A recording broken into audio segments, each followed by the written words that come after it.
So please give a warm welcome to Anna Godefroy, and her talk is called Grassroots Change. So I'm originally from France. I think there's a few French speakers, or at least French people in this room. I heard quite a few French people, yeah. So, okay, I do have notes.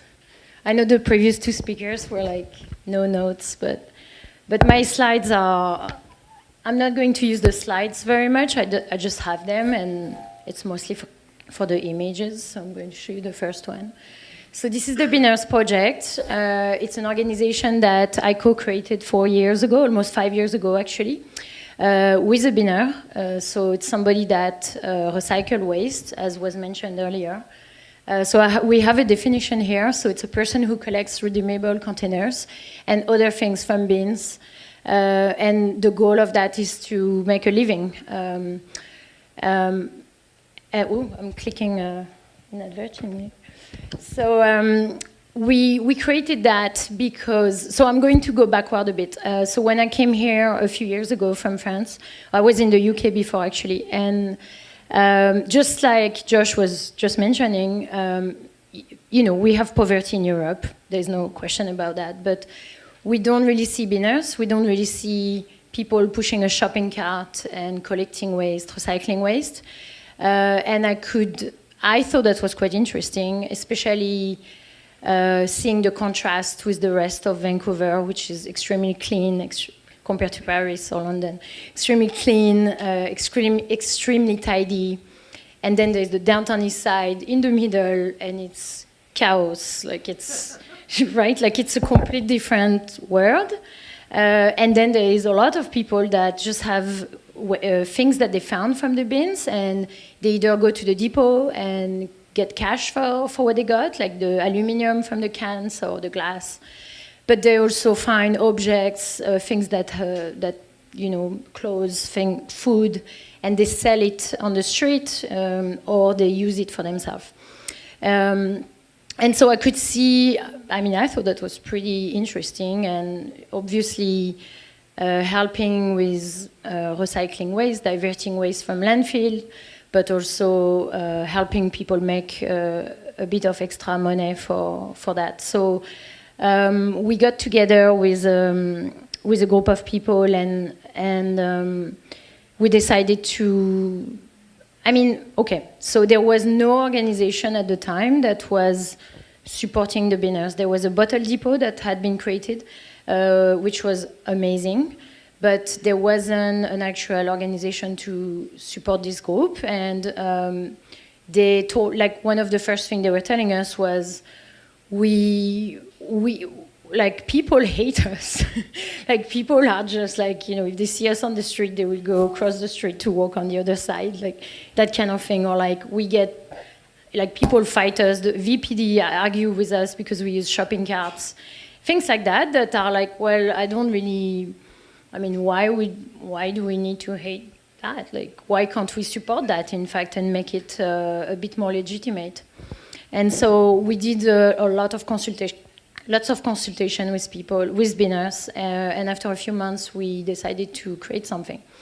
So I have a 2-minute video that I'm going to show you that kind of tells you where we're at.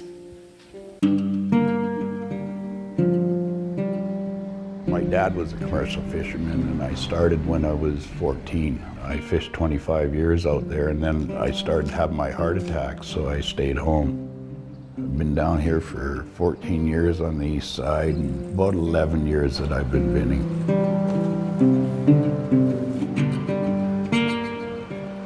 I don't know anybody that likes binning. I mean, there's parts of it that are okay, but people look at you differently. When you're pushing a cart down the street, they all look at you like you're kind of a weirdo or you're taking something from somebody. But you do what you got to do down here to survive. If you can go out and make a $40 day, you're going to do okay. But they've locked everything up, and that's made it extremely difficult. You're basically dependent on what people set out for you. Some lady looked at me and she said, "God bless you," and I went, "For what?" And she said, well, you're recycling all that. And it kind of dawned on me, yeah, this isn't going in the garbage. That's why I'm with the Binners Project. What we want to do is take away some of the stigmatisms that are on binners and say, look, these guys are all out earning a legitimate living and they work hard for it. But the bottom line is to get bottles. So any event going on that there's bottles, we'll be there.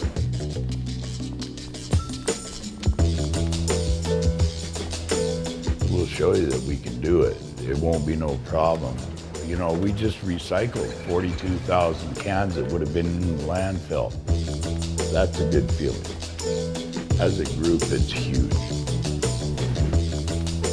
I want people to say, I belong here.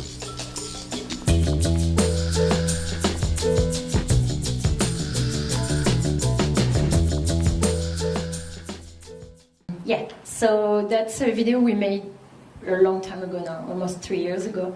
And so what I was saying earlier, so we consulted with binners, we met with a lot of them, and what they told us was that maybe, binning wasn't their dream career, that's not necessarily where they saw themselves being, but that's where they were at that point. Our members, so the binners that are part of Binners Project, are extreme, it's a very complex problem. So they are poor, they have serious addiction issues, they have mental health, physical health issues. They've been, many of them have worked in the past, but maybe 15 years, 20 years ago, they don't even know they never used even a smartphone. There's such a gap, and it's a complex thing. And so someone like Michael, as he said in the video, he had, he was a fisherman in the past. He had heart attacks, a few of them actually. One recently even. He's okay, and so he kind of went off work for a long time, and he kind of, he went down and lost everything. And so what he had was going out every day, leaving his place, walking around the neighborhood, find a shopping cart, go around the city, same route every day, strap line, that's how they call it. So they just go, he used to go through the bridges, through the Cambly Bridge, I think, and then Kitsilano, the whole neighborhood, like hours and hours of collecting cans and bottles. And then he had informal relationship with residents and local businesses that knew him and knew his face, and they were helping him out by just leaving their cans and bottles outside. And so he did that for many, many years, and he was on his own. And also, he was on his own because it's very competitive. Because when you see another binner on the same lane than you, that means you don't get the bottles because the person before you got them. So very isolated as well, and kind of, ashamed of being always in the back lane and nobody really seeing him. And so he was one of the first person to join the group, and quite cynically, he didn't have any expectations of what we would do, but he was like, you know what, why not? Let's try. So we met once a month with a bunch of people exactly like him, and we came up with programs that was based absolutely on what the binners were asking. And so what they were asking us was, I want to have access to more material. Just help me get more cans, basically. Or help me get valuable stuff like electronic or clothes or anything that I can either use or sell. But he wasn't telling me, I want a full-time job, help me get there. No way. He's been on welfare for many years, and with his state of where he is in his life, he could never take a work at the bank. So it was really for the organization or for the Binners Project to meet him where he was, as opposed to asking him to come to our standard of success, which is, you should work formally 9 to 5, kind of thing. And that really, I think for me it was interesting because I grew up in Lyon in France, and I always saw myself as socialist. I remember going on the street, when the government wanted to change the labor laws, and they were like, we don't want like we were, when I was going on the street, like against Sarkozy, the president at the time, it was always about we want more security in our job, we want things to be more formal. And now working with people like Michael, I'm realizing actually for a lot of people what they want is flexibility in their work. They want freedom. They want to work when they can. They want to be able to. They don't want that rigid because they can't, because they have health issues. They need to check in with their doctor like 3 times a week or blah blah blah. So anyway, that was a side thing that I thought was interesting. So anyway, the programs we came up with were based on what potential partner could want. And so event organizers, they produce so much waste in the summer, like, Catalano Street Party, Car Free Day, what are the other ones? At the time that was FIFA, the video is like the FIFA, like the soccer thing. They produce so much waste, and because the city of Vancouver is fairly green, they're pressuring those organizers to reduce their waste. And so the city actually helped us introducing to event organizers, and we were like, okay, we have this group of people that know how to sort waste. I don't know what they're doing, like a smoothie or something.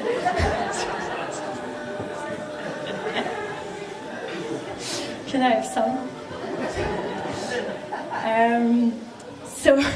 Okay, so I will have an extra minute for that. And so event organizers and the city of Vancouver wanted help in decreasing their waste, and we were like, look, we have at the time, 50 members, 50 binners that all they do all day long is go through the trash and sort waste. So why don't we put them together? And so that's what we did. We started getting contracts with all the events I mentioned, of course. And since then, it's crazy. Like I have that somewhere. And then that's the meeting. So we meet once a week with binners. Currently, we have about 50 people showing up every Tuesday for this meeting. But then overall, we have 150 members, maybe, like active members. But we reach out to 350 binners every year. Pickups, that's more like, as I was mentioning earlier, some businesses that just want to have a relationship with their local binner. So we help them in that. We give them an outfit, like a green, I don't know if I have it somewhere. They have the green t-shirt, the hat, business cards with their name on it. And it's really to look clean, look professional, so the business is not dealing with them as if they were like peasants, but instead, I don't know. But instead, it's like, no, actually, I have a skill and I can sort waste, and you can hire me for that, or you can give me all your bottles. And so the impact we have is here. So we just got the numbers from 2018. We gave $173,000 to the binners, and that's like literally money that came from the event organizers and the building managers that hire us and went straight to the binners. Our annual budget is bigger than that, but that's literally what went into the pocket of the binners. So I'm very proud of this number. And then this, I don't know if it's blurry, but so the sorting program is very similar to the event program. It's basically sorting waste in buildings, exactly like this one. So we'd have somebody, like 2 binners, 3 binners, coming every day here or once a week and go through all the waste. And the goal is to have 0 waste at the end. So we do that for convention center. We're getting bigger contracts. We do that with the aquarium. Right now we're testing with the Vancouver Aquarium. We have the convention center. We have PNE, Capilano Suspension Bridge. So lots of like SFU as well. We're always looking for more places to do that. But to give you an idea of the waste diversion that we do is, I need to check the time, 5 minutes, 6 minutes. What we do is, so everything, so to give you an example, Capilano Suspension Bridge they have visitors, coming from everywhere in the world. Nobody can sort because you don't sort the same way in Japan than in Westminster, than in wherever you're from, and even between Westminster, you know what I mean. New Westminster, sorry. New Westminster, Coquitlam, and even here the sorting is completely different. Like some soft plastics are being recycled, other ones don't. So you need the skills to do that. And so the binners do that. And so Capilano had 100% of their waste going to landfill before. Don't tell them I'm sharing this. And now, since they hired us, 97% of the waste is being recycled. Right? Thank you. So that's Capilano, but can you imagine Convention Center? We're there every day, 8 hours a day. We have 2 binners every day there. They rotate. It's not always the same people. But you can imagine how much diversion that means. And so our impact is really more, I have much more to say, but I'm not going to. I think it's more to say our impact is much more than numbers, and it's environmental. We recycle waste. We help binners to find a community. We organize that community. They connect. They meet every Tuesday night. They meet each other. They work together. And then of course there is so it's economic, environmental, and social impact together. So I'm very proud of that. I'm not done yet. And so just to close, as I have a bit more than 3 minutes left, so I wrote down 3 questions that often comes back, and that's something focusing on tonight, and social change, and of course I'm talking about social change mostly because that's what I know. 3 questions that always come back is people are always saying, how can I create change? How to create change? As Josh was saying earlier, opening the night, it's we see so many bad news, so much stuff on the news, what can I do? I have most people, a full-time job, I can't, create something. The second question is which issue to tackle? So there's so many issues, how do you pick which one to tackle? I'm going to answer them. And the third one is where to start.